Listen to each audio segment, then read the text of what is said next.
Yeah, how I supposed to know? Welcome to my Animal Crossing neighborhood. It's about to be a wonderful day. Like Fat Albert said, hey, hey, hey, won't you be mine? Won't you be mine? Won't you be my neighbor? Say hey, hey, hey, have a wonderful day. Won't you be mine? Can't you be mine? Won't you be my neighbor? About to break it down scientifically, mathematically. Yeah, have some fun, y'all. Yeah, be my neighbor. Yeah, be my neighbor. Won't you be mine? Can't you be mine? Won't you be my neighbor?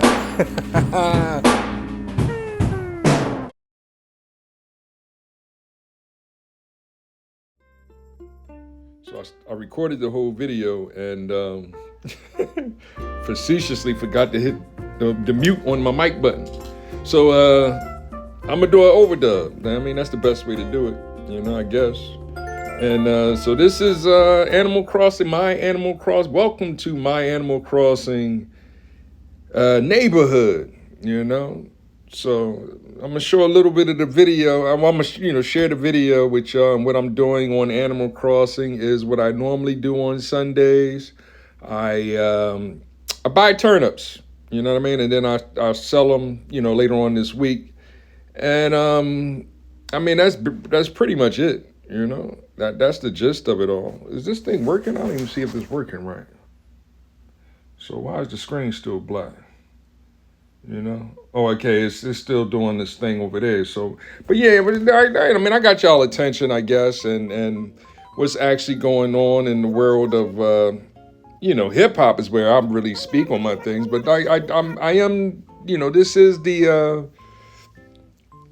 welcome to Animal Crossing neighborhood, and I could describe and that's what I was talking about while having a conversation about hip hop culture and how it relates to life, but more so on the economics of the game in Animal Crossing, where you buy these turnips. So what I'm doing is running around town and I'm, getting bells from the bank and I'm sharing the different numbers. So I'm showing a little bit of the micromanaging or management or macroeconomics of the game on I didn't go too deep into it on a conversation. And therein is trying to explain one half of economics management. You have your macro and you have your micro. Which one you're using is, it is based upon the numbers, but it's not based upon the numbers, And I had that talk with y'all before. But where I'm at is hip hop. You know what I mean? Hip hop is an American culture created by the children of the 1960 civil rights movement. I mean, me and my son been that since day one. He helped me to come up with that, and he pretty much wrote it. It's father and son working together to explain, the knowledge, wisdom, and understanding of our forefathers. There it is. That's as basic as it is. So when he was young, he had a book report and he had a conversation. We had a conversation, and his first sentence he came up with, his son, Dad, Malcolm X and Martin Luther King were friends. And I'm like, yes, son, that's true. Don't let anybody tell you anything different. Like, and therein is where we get the warfare of today. Because as soon as you mention those two names, and we start talking about the balance of life, you're going to have half the people say Malcolm X, half the people going to say Martin Luther King. It's in deciding on who's number one, who's number two. What's the order, right? Who's the leader, right? Even though they were two leaders of the two different churches. Malcolm was a Nation of Islam. Martin Luther King was a Christian. Now, we're still seeing that today. And then the third party is the Jewish faith on the third side. So it's why are we still having the same warfare It's because we don't know how to make the right choice. I'm just keeping it 100. The first game, and then that's what we really trying to do on this page is talk about game theory. The first game is flipping a coin. It's the coin flip. Before the Super Bowl, that's what they did. They flip a coin. Bling! Heads or tails. And then if you win the coin flip, then you decide whether or not you want to receive or defer, kick.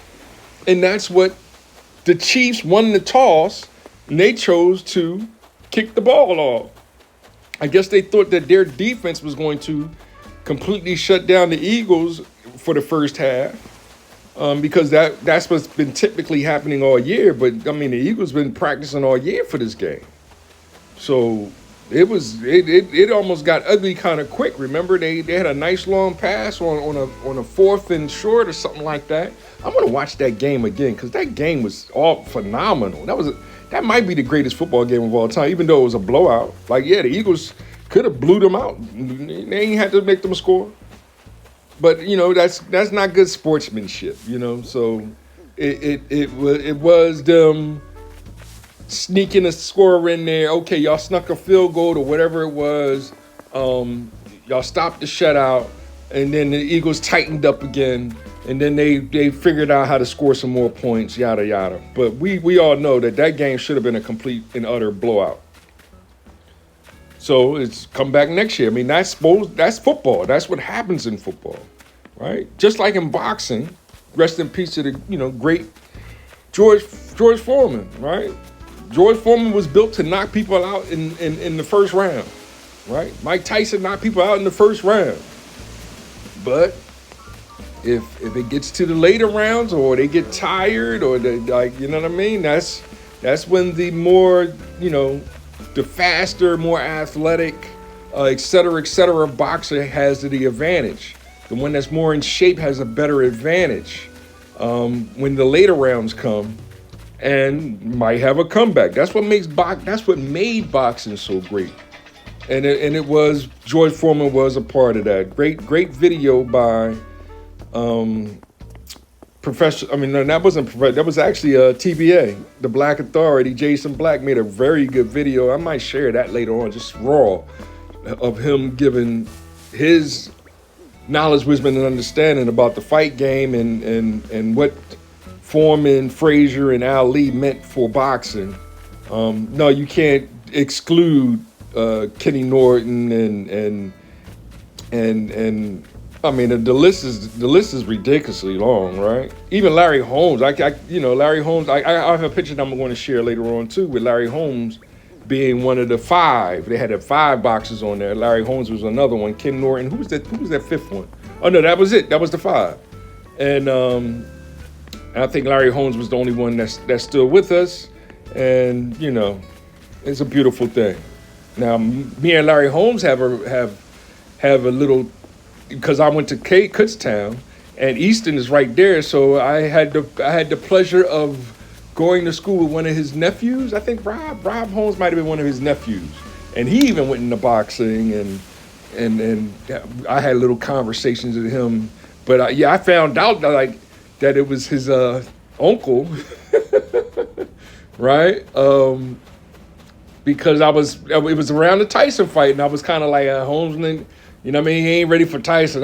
You know what I mean? I'm doubting the old man, right? And he was like, yo, you do know that's my uncle or whatever. And it was like, what? And then I looked at him and you're like, oh, dang, you are like splitting image of him. Like, so, but I mean, it is what it is. Life is a beautiful thing. And, it is, that's hip hop. That's how hip hop is. That's what hip hop is. It's giving shot to it is the union of people, of the community and the culture. It is not just one-sided, right? And what they're doing is they're giving us desegregation or segregation. Like they're like we have a choice, and all I do is sit back and say, yo, that's the same thing. Desegregation is segregation. When I I've been working for these past 4 years, I go into these businesses, Yes, it's an appearance that, hey, those black people are sitting together. That's segregation. That's actually a bad thing. So they do what they can to desegregate that. And it's only the FBAs, the foundational Black Americans like myself. They want, if it's 4 tables, they want a table of African, American, China, and Middle East, or even Europe, right? They want one of each at the table. But that's not what's happening. You're seeing the cultures, so you'll see the different cultures at each table, but the black table or foundational Black American table, no, that's not good. They want a black person. You have to sit all by yourself then, right? So we think that's causing us to, they forcing us to segregate. But once you do that, once you all sit at the same table, they're going to, that's not a good thing, desegregate foundational Black Americans. That's what they're doing. And they're doing it with hip hop. That was the Kendrick halftime show. That's Kendrick and all of his friends at this thing saying we're not a political football. And the main complaint is they're segregating. We have to desegregate that. So what they're going to do is send the police to desegregate that. That's why we were for, or Black Lives Matter was for the defunding of the police.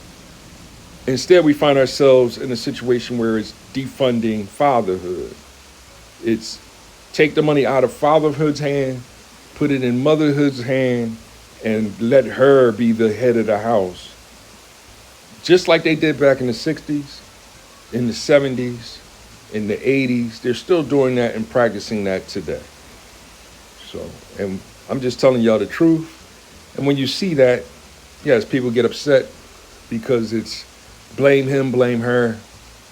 And all we're doing is shooting at each other, and we're catching stray bullets because Umar Johnson is still practicing Western psychology as opposed to Eastern philosophy. Or we're confused about the two and not understanding that those are the two fractions of warfare that they're using against us. They're practicing both of them. We're choosing one or the other and not understanding the metaphysical war, which is the spiritual war. It's mind and body, yes, but you got to include the soul.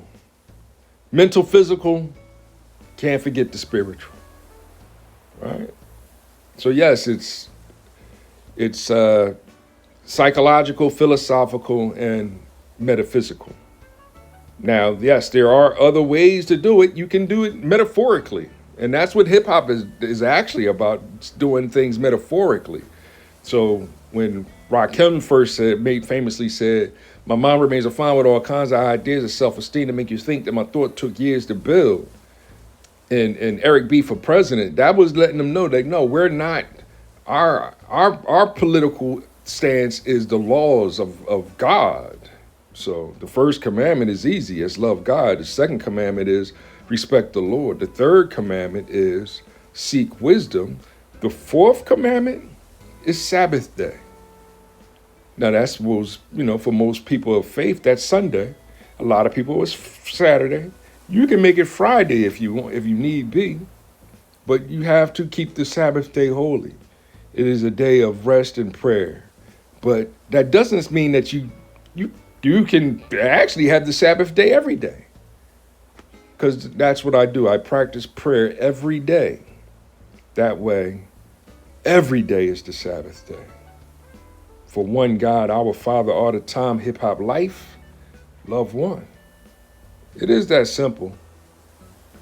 So I can go on and on and on, and it looks like I got a lot of time left because I might have been I was doing a lot of rapping about what's going on the screen there. And that was just the gist of it, of what I wanted to say as far as what is hip hop. It's a cultural religion. We're a cultural religion, right? We are a religious culture. Some of us is a part of the community. That's the foundational Black Americans. Some of us are strictly for the culture. That's the Hip Hop Alliance.